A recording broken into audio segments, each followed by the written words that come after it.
Bonjour, bienvenue sur la vidéo numéro 7 du chapitre statistique. On a presque fini, on en est au bilan, comparaison de deux séries statistiques. On résume qu'on a donc deux couples possibles pour résumer une série statistique. X bar et sigma, c'est-à-dire la moyenne et l'écart type, ou ME et Q3 moins Q1, c'est-à-dire la médiane et l'écart interquartile. Il faut bien connaître ces notations.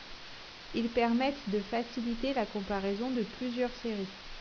On compare le niveau global, puis la dispersion, c'est-à-dire l'homogénéité et l'hétérogénéité.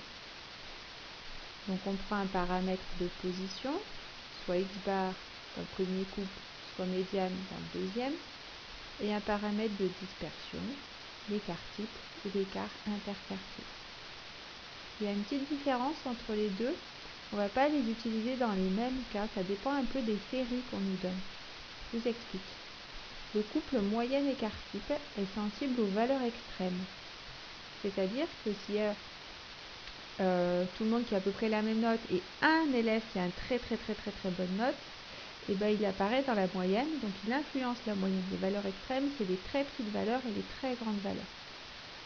On le privilégie donc lorsque les valeurs extrêmes de la série sont aussi importantes et aussi significatives que les autres.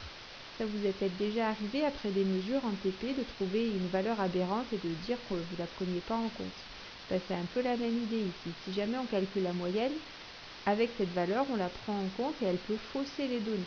Donc si c'est ce qu'on veut, on prend ce couple moyenne-écart type, sinon on prendra plutôt moyenne statistique. Comment l'écart type, lui, est utilisé? Il sert à déterminer la dispersion. Plus il est petit, plus les valeurs sont concentrées autour de la moyenne. Plus l'écart type est grand, plus les valeurs sont étalées, dispersées, loin de la moyenne. On passe au deuxième point, le couple médiane-écart interquartile. Ce couple n'est pas sensible aux valeurs extrêmes. En effet, je vous explique, quand on prend l'élève qui est au milieu du classement, eh ben, on n'est pas au courant de savoir si l'élève qui a la note la plus petite, il a une très mauvaise note ou moyenne, et celui qui a une bonne note, est-ce qu'elle est très bonne ou pas. C'est-à-dire que les valeurs extrêmes, on ne les donne pas comme information et elles n'influencent pas le résultat. Que le premier de la classe ait eu 18 ou 20, ça ne changera pas la médiane. De même que celui qui est le plus en difficulté ait eu 2 ou 3 ou 5 ou 8, ben, ça ne changera pas la médiane parce que celui du milieu, lui, il aura toujours la même note.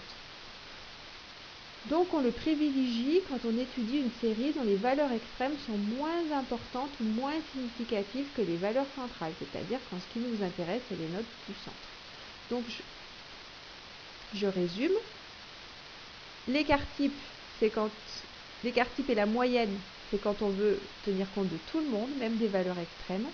Et la médiane écart interquartile, c'est quand on s'intéresse surtout aux valeurs du milieu. Pour l'écart interquartile, j'ai sauté une phrase. Plus l'écart interquartile est petit, plus les valeurs centrales de la série se concentrent autour de la moyenne. C'est-à-dire que là aussi, on a viré les 25% de valeurs les plus petites, on a viré les 25% de valeurs les plus grandes, et on se concentre sur les 50% des valeurs les plus centrales.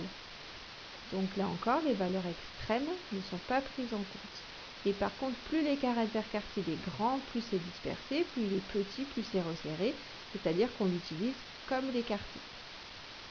Voilà, vous avez maintenant compris la différence entre les deux, on peut passer à l'exemple.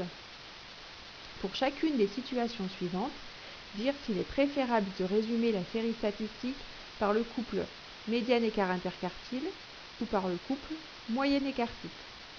Situation 1. On étudie la série statistique des salaires et allocations chômage des Français en 2018 en vue d'observer les inégalités. Situation 2. On étudie les résultats d'une enquête d'un fabricant de chaussures portant sur la taille de chaussures de ses clients afin de déterminer la production de quelle pointure privilégier. Donc dans la situation 1, on va plutôt prendre le couple moyenne-écart type car les valeurs extrêmes sont importantes. Justement, si on veut observer les inégalités, ça nous intéresse de connaître les salaires et revenus les plus faibles et les plus hauts. Dans la situation 2, ce qui nous intéresse, c'est de vendre le maximum. Donc, ce qui nous intéresse, c'est les chaussures qui vont se vendre, de connaître les pointures adaptées. Donc les pointures qui sont peu représentées, les gens qui ont des trop petits pieds, d'ailleurs ils le savent, ils ont du mal à se chausser chez les adultes. Et les gens qui ont des trop grands pieds, même chose, personne ne produit des chaussures pour eux. Les valeurs extrêmes importent peu au fabricant. Il peut produire des chaussures qu'il sera sûr de vendre. Donc on prend le couple médiane écart interquartier. Bravo, vous avez terminé le chapitre 8. Vous avez vu que j'ai collé les exercices types.